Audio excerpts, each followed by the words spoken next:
Hello students, स्वागत है आप सभी का स्टैंड अप क्लासेस पर। तो स्टूडेंट्स, आज के इस वीडियो में हम लोग परसेंटेज से कुछ महत्वपूर्ण कॉन्सेप्ट और क्वेश्चंस को देखेंगे। तो स्टूडेंट्स, आप लोग वीडियो को अंत तक देखिएगा। और तो चलिए आज का क्लास स्टार्ट करते हैं। पहले कुछ परसेंटेज के कुछ महत्वपूर्ण कॉन्सेप्ट को देखते हैं, उसके बाद उसके क्वेश्चन को करेंगे। ठीक है, तो मान लीजिए जनसंख्या पर आधारित जो प्रश्न आते हैं एग्जाम में, उसके लिए एक सिंपल सा फार्मूला आपके लिए दो फार्मूला आप लोग उसको याद कर लीजिएगा। मान लीजिए कोई जनसंख्या पी है, इसमें 8% वार्षिक दर से वृद्धि होती है, यानी इंक्रीजिंग होती है, यानी इंक्रीज होता है। कोई जनसंख्या, कोई पॉपुलेशन है, उसमें उसका जनसंख्या पॉपुलेशन कितना पी है, उसमें 8% वार्षिक रेट से, यानी एनुअल रेट। ठीक है, तो उसके कितना वृद्धि होता है यही पूछेगा। n वर्ष बाद बताइए कितना जनसंख्या होगा। तो उसके लिए फार्मूला है, n वर्ष बाद पूछेगा जनसंख्या कितना है, तो p ब्रैकेट में 1+r/100 पे पावर n, और n वर्ष पर।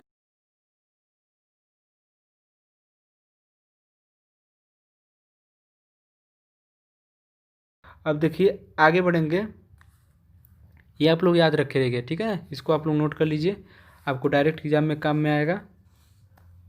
अब देखिए यहीं पर मान लीजिए वार्षिक दर से घटे तब क्या करेंगे, तब सिंपल सा बस इतना याद रखिएगा, यहाँ पर जो पाइल प्लस है यहाँ पे माइनस हो जाएगा, यहाँ पे जो प्लस था यहाँ पे माइनस हो जाएगा।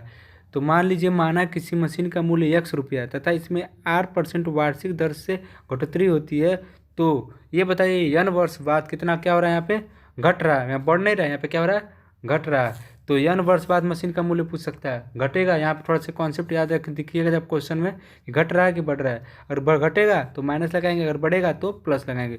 n वर्ष बाद मशीन का मूल्य कितना हो जाएगा, x इंटू 1-r/100 पे पावर n, एंड n वर्ष पहले मशीन का मूल्य कितना हो जाएगा, x/1-r/100 पे पावर n। ठीक है, तो आप लोग जो इस दोनों कॉन्सेप्ट को आप लोग याद रखे रहिएगा। आप लोग चाहें तो इसको लिख सकते हैं एक फार्मूले के रूप में। ठीक है, यहाँ पर थोड़ा सा ब्रीफ करके मैंने लिख दिया आपको समझाने के लिए, नहीं तो जो नॉर्मली आप लोग ये दोनों याद कर सकते हैं। ठीक है, इतना आपको लिखने की ज़रूरत नहीं है। ठीक है ना। अब देखिए कुछ प्रमुख सूत्र देख लीजिए, ये सब जो फार्मूले मैं लिखवा रहा हूँ आपको, ये सब डायरेक्ट क्वेश्चन में अप्लाई होंगे।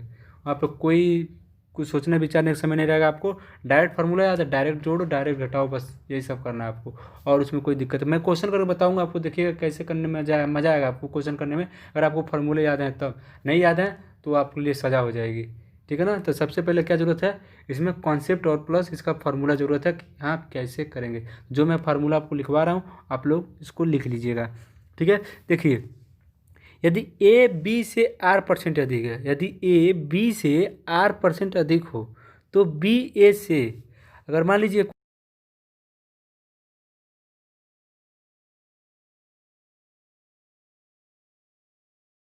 बी ए से r/100 प्लस r गुणे 100 प्लस परसेंटेज कम होगा, तो जो मोहन है वो राम से कितना कम होगा, इतना परसेंटेज कम होगा। ठीक है, अभी मैं क्वेश्चन को कराऊंगा तो आपको क्लियर हो जाएगा। ओके, ये भी फार्मूला आप लोग देख लीजिए, यदि ए बी से r% कम हो तो बी ए से r/100 माइनस r गुणे 100% अधिक होगा। तो ये दोनों कॉन्सेप्ट अभी लिख लीजिए, अभी मैं आगे जब आपको क्वेश्चन करा रहा हूँ तो मैं आपका पूरा डाउट क्लियर कर दूंगा। ठीक है, तो क्वेश्चंस करेंगे तो ज़्यादा बेटर तरीके से आपको समझ में आएगा कि हाँ फार्मूला कैसे अप्लाई करना है। क्योंकि आप तो मान लीजिए फार्मूला लिख के रख लेंगे, लेकिन अप्लाई कैसे करना फार्मूला, मैथ में तो यही होता है कि आप फार्मूला भले चाहे भले याद रख लें, लेकिन जब तक आपको अप्लाई करने नहीं आएगा तब तक आप क्वेश्चन को लगा नहीं पाएंगे। ठीक है ना। तो सबसे पहले इसके बाद हम लोग जब क्वेश्चन करेंगे तो वहाँ पे मैं आपका डाउट क्लियर करते जाऊँगा। तो फिलहाल के लिए आप लोग बस कॉन्सेप्ट को लिखते रहिए, उसके बाद मैं आपको बताता हूँ। ओके, अब आगे देखिए, किसी खाद्य पदार्थ के मूल्य में r%, देखिएगा ये r है, r% वृद्धि होती है, इसकी खपत में इतनी कितनी नहीं कहते हैं। किसी खाद्य में मान लीजिए आप चीनी खरीदने गए, ठीक है, चाहे चीनी खरीदने गए या आलू खरीदने गए, उसका दाम 2% बढ़ गया, तो बताइए इसकी खपत में कितनी कमी करें कि उसमें उसमें उसके ऊपर कोई खर्चा अधिक ना पड़े। मान लीजिए हम लोग खा रहे हैं, 1 किलो आलू लेकर आए, अब 1 किलो आलू दाम मान लीजिए इस समय ₹40 है।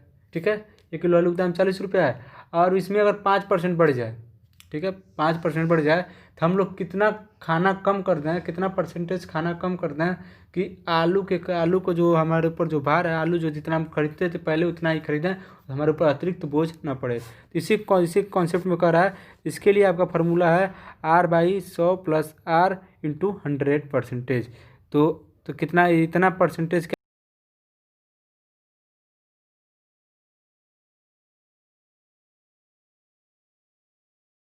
और सेम कॉन्सेप्ट अगर R% कम हो रहा है तो इतना परसेंटेज बढ़ाना होगा कि जिससे उसकी इस मद पर खर्चा न बढ़े।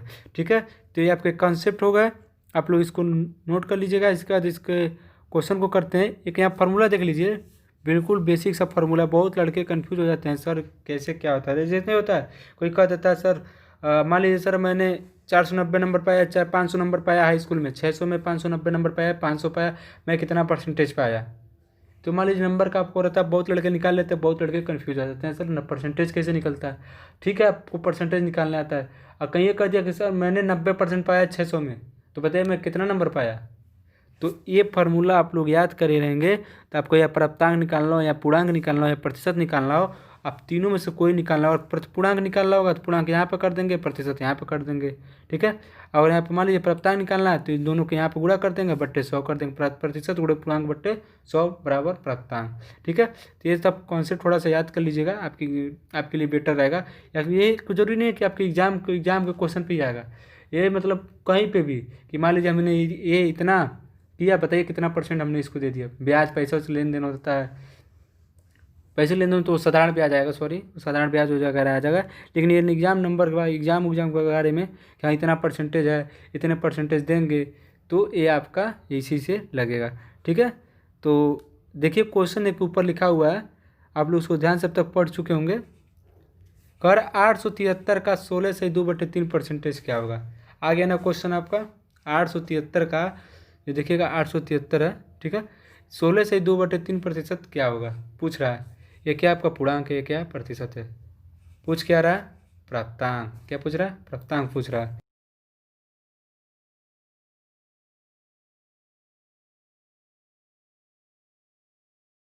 ये 16 दूना 16 3 48 2 50, 50/3 गुणे 100।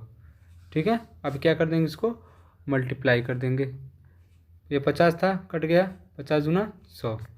ठीक, अब देखिए अब क्या करेंगे, 3 दूना 6 2 7, 3 दूना 6 2 7 3 27, 3 एकम 3, 291/2 आपका आ गया। 291 कितना आ गया, 2 आ गया, 291/2 आ गया। अब इसको डिवाइड कर दें, 2 कम 2, 2 चौको 8, 2 5 10, 2 5 10, यानी 145.5। ये आपका क्या हो जाएगा, करेक्ट आंसर हो जाएगा, जो कि ऑप्शन नंबर कौन सा आपका बी है। बी आपका क्या हो जाएगा, करेक्ट आंसर हो जाएगा। ठीक है, अब बढ़ते हैं अगले क्वेश्चन पे। अगला क्वेश्चन देखिएगा, अगला क्वेश्चन दिया है 1% का 1% किसके बराबर होगा। ठीक है, तो आप लोग इसको सॉल्व कीजिए और इसका आंसर कमेंट कीजिए। तो आप लोग ऑप्शन देख लीजिए, ए 0.1, बी 10, सी आपका 1 दिया है, एंड डी 0.01 दिया है। ठीक है, तो आप लोग इसको सॉल्व कीजिए और इसका आंसर कमेंट कीजिए।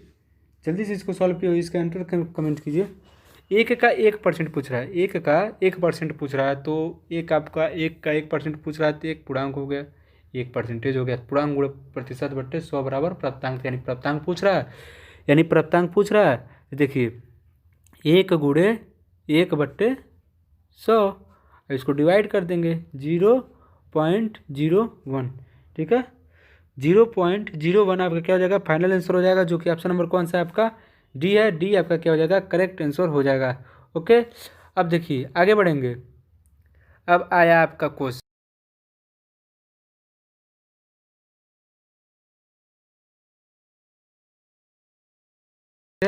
20% अधिक है, तो पूछ रहा है कि बी का वेतन ए के वेतन से कितना प्रतिशत कम है, यही पूछ रहा है। अभी मैंने आपको क्या बताया था, कॉन्सेप्ट बताया था, कॉन्सेप्ट बताया था ना।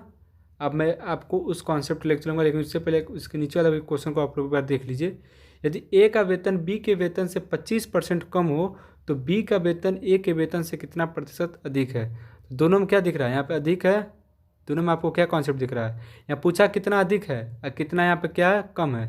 ठीक है, ऊपर वाले में देखिए, ऊपर वाले ने पूछा है कि ए के वेतन बी से कितना अधिक है, यहाँ पे क्या पूछा है, कम पूछा है। अब चलते हैं फार्मूले पे। ये देखिए रहा आपका फार्मूला, यही दोनों क्या करना है, अगर अधिक है यहाँ पे कम है, यहाँ पे कम है, यहाँ पे अधिक है। अगर मान लीजिए पहले कम होता है, ठीक है, फिर अधिक होता है, तो यहाँ पे निगेटिव लगाएंगे, और पहले अधिक होता है फिर कम होता है, आप यहाँ क्या लगाएंगे, पॉजिटिव लगाएंगे। तो चलिए क्वेश्चन की तरफ चलते हैं। ठीक है। देखिए, तो पहले देखिए क्या हो रहा है, पहले अधिक हो रहा है फिर कम हो रहा है, तो R/100 प्लस R गुड़े 100, ठीक है। R/100 प्लस R गुड़े 100, ये आपका फॉर्मूला लगेगा। तो R कितना दिया है 20, R की जगह 20 रखो, यहाँ पे भी 20,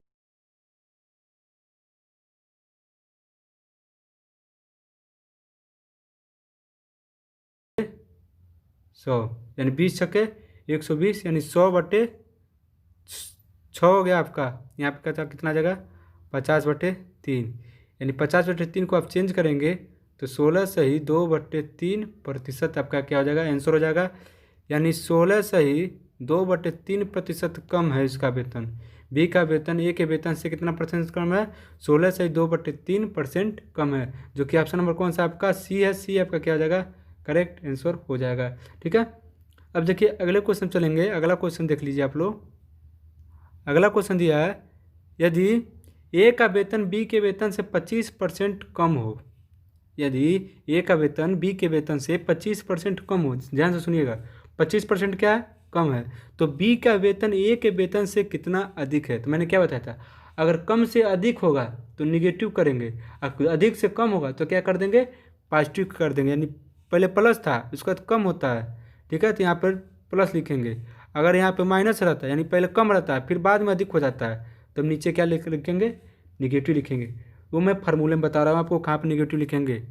ऐसा नहीं आपको आप परसेंटेज का आगे निगेटिव लगा दीजिएगा, नहीं बिल्कुल नहीं। जैसे जो फार्मूला है ना R/100 प्लस R गुड़े 100, तो आप लोग कहीं कन्फ्यूज होकर ये फार्मूला इसमें ना लगा दें, ये फार्मूला। तो यहाँ देखिए कम से क्या हो रहा है, अधिक हो रहा है, तो यहाँ पे क्या हो जाएगा, निगेटिव हो जाएगा, 100 माइनस R हो जाएगा। कितना हो जाएगा, 100 माइनस R।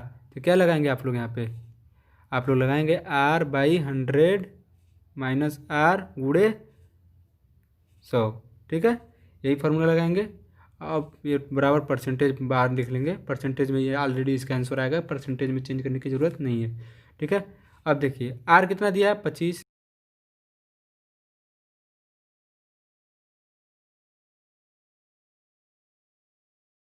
यानी 25 थी, यहीं 75, और 100/3 क्या होता है 33, सही 1/3% क्या है, अधिक है। यानी ए का वेतन बी के वेतन से 25% कम है, तो बी का वेतन ए के वेतन से 33 सही 1/3% क्या है, अधिक है, ठीक है।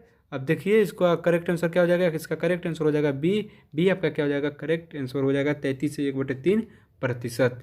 ओके, अब चलते हैं अगले क्वेश्चन पे। अगला क्वेश्चन देखिए, अब आया आपका एक और फार्मूले पे क्वेश्चन। चीनी का भाव 40% बढ़ जाने से कोई परिवार चीनी का उपभोग कितने प्रतिशत कम कर दे कि परिवार का खर्चा न बढ़े। चीनी का मान लीजिए पहले चीनी 40 रुपये किलो था, बाद में उसका दाम बढ़ गया, 40% बढ़ गया, तो बताइए उसका वो कितना मतलब उपभोग करना कम कर दे कि उसका परिवार का खर्चा न बढ़े, ठीक ना। समझने की कोशिश कीजिएगा कि वो कितना का वो उपभोग करना है, खाना कम कर दे कि उसका परिवार का खर्चा न बढ़े। तो अभी मैंने आपको एक फार्मूला बताया था इससे रिलेटेड, याद कीजिए, अगर आपने कॉन्सेप्ट लिखा होगा तो आपको ज़रूर पता होगा। चलिए मैं कॉन्सेप्ट दिखा देता हूँ, सबसे आप लोग क्वेश्चन लगाने की कोशिश कीजिएगा, बिल्कुल कॉन्सेप्ट पे भी यही है। अब देखिए बेटे, अभी आपको बताया था अगर बढ़ने से बढ़ेगा तो घटेगा, ठीक है, मान लीजिए पहले बढ़ता है फिर कम होता है तो क्या लगाते हैं, पॉजिटिव, फिर कम होता है फिर बढ़ता है तो क्या लगाते हैं, निगेटिव। तो यहाँ क्या कर रहा है, पहले बढ़ रहा है फिर कम कर रहा है, तो पहले बढ़ रहा है फिर कम कर रहा है, यानी पॉजिटिव वाला फार्मूला लगाएंगे, यानी R/100 प्लस R गुड़े 100। ये फार्मूला आपको बिल्कुल याद रखना ही रखना है, ठीक ना, क्योंकि देखिए मैक्सिमम क्वेश्चन में ये अप्लाई हो रहा है, बिल्कुल मैक्सिमम क्वेश्चन में ये अप्लाई हो रहा है। तो अपने कॉन्सेप्ट बिल्कुल याद रखिएगा, एकदम लिख लीजिए।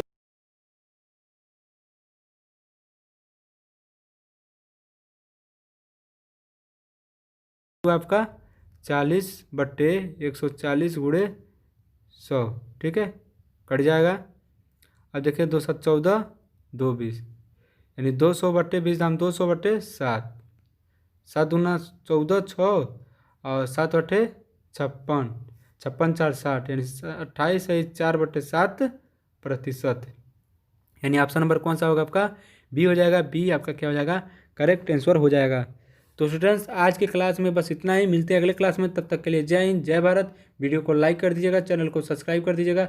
धन्यवाद।